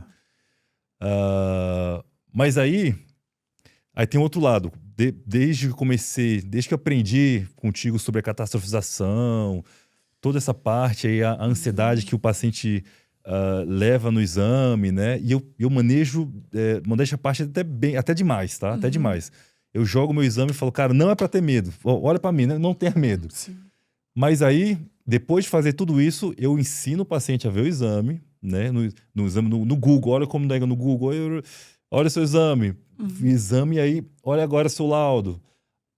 Cara, tem, 10% dos pacientes falam, tá, mas e essa linha aí embaixo que tá falando isso?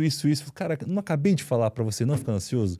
E é pra só focar nisso que eu tô te mostrando? Mas o neuroticismo é tão elevado, né, que a pessoa não consegue.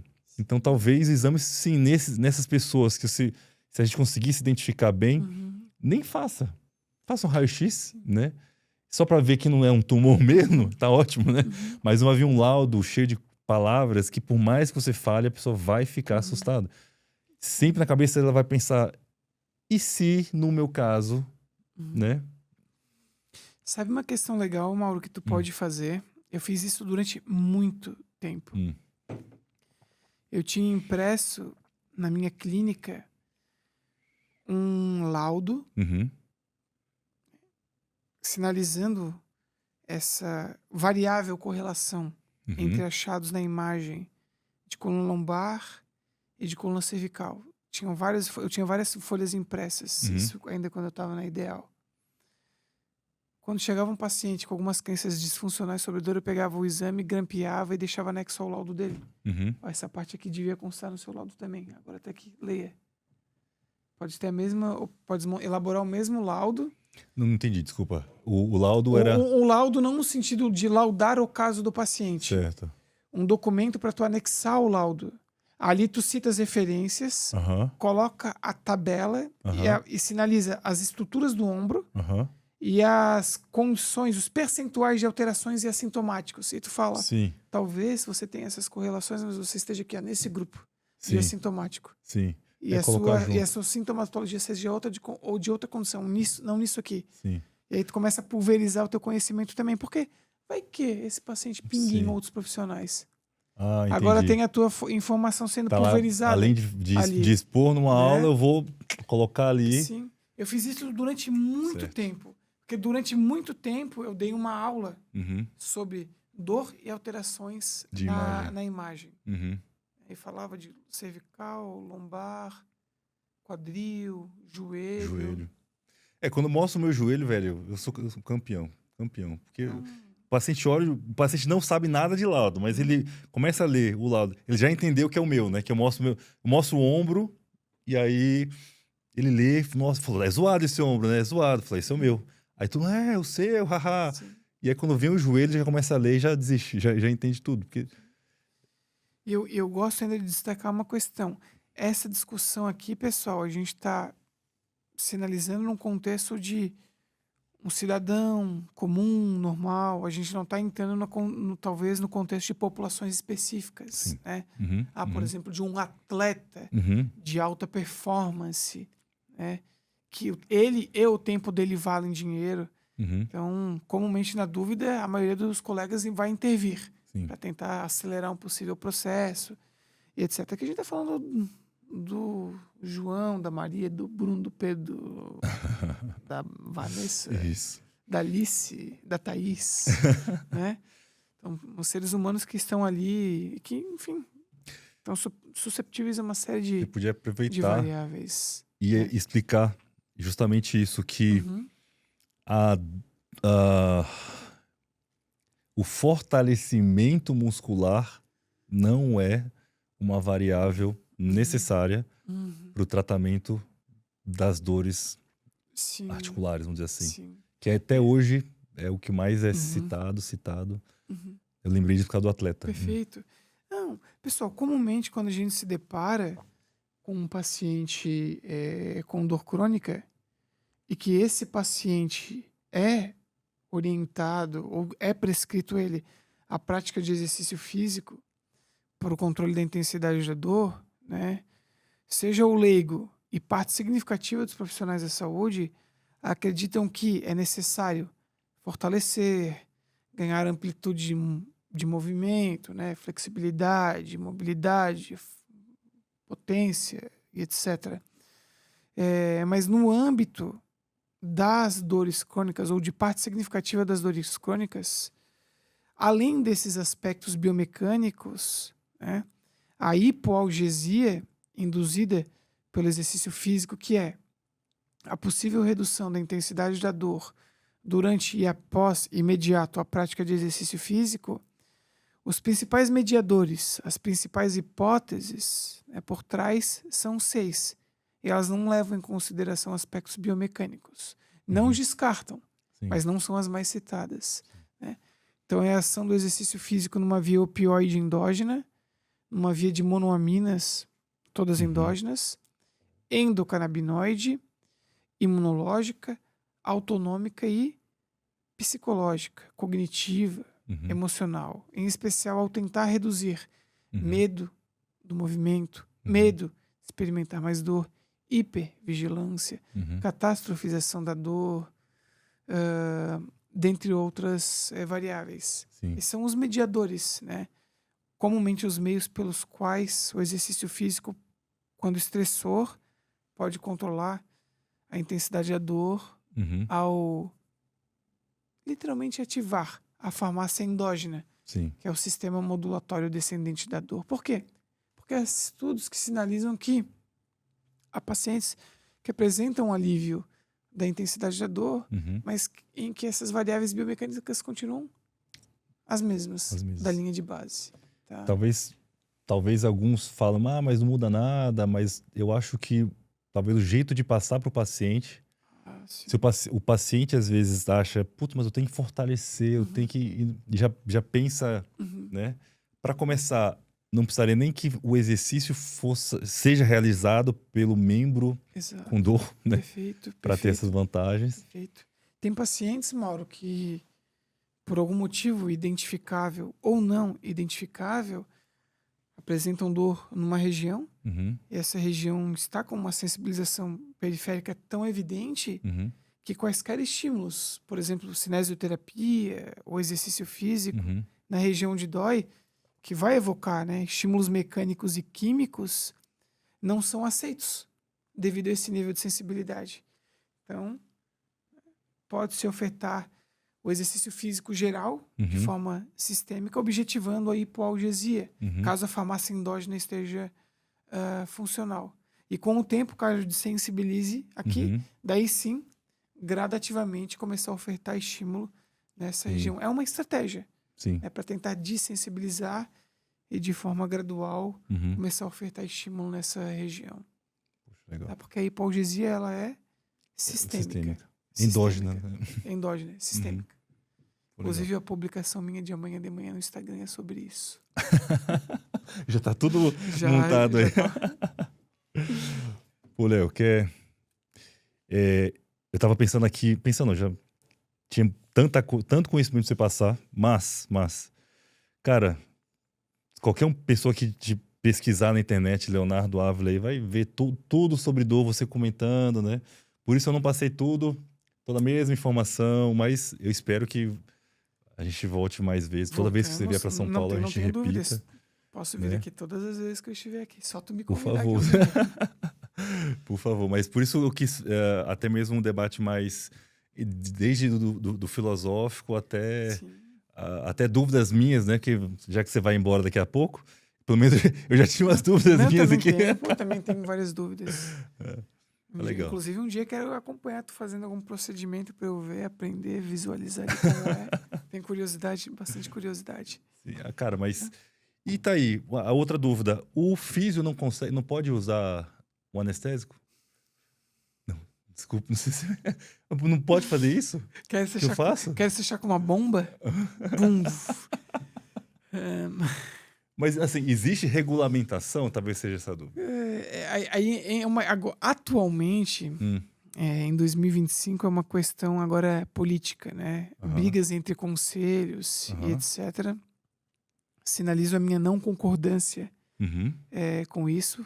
E da mesma forma, além de não concordar, não uso. Eu não sou adepto de prescrição de quaisquer fármacos orais que precisam de controle. E da mesma forma, procedimentos invasivos com fármacos. Eu não sou usuário. E também não sou a favor por conta de preparo. Por conta de capacitação. Ah, tá, entendi. Querendo ou não, você pode pegar um vaso e dar uma hipotensão, uma arritmia. Exato, e ter intercorrências. Certo. Quem sabe num futuro distante, as profissões e conselhos entrem num consenso, modifique-se a grade curricular, isso seja empregue desde a grade curricular, e os profissionais, além de saber realizar as intervenções e prescrições, saibam manejar, né, ou ter meios de ação Uhum. para intercorrências que não é se ocorrerão, elas ocorrerão, Sim. só não sabe quando e com quem. Uhum. Perfeito. Né? Mas isso exige muita questão de alinhar o alinhamento entre conselhos e o principal, preparo. Uhum. Tá?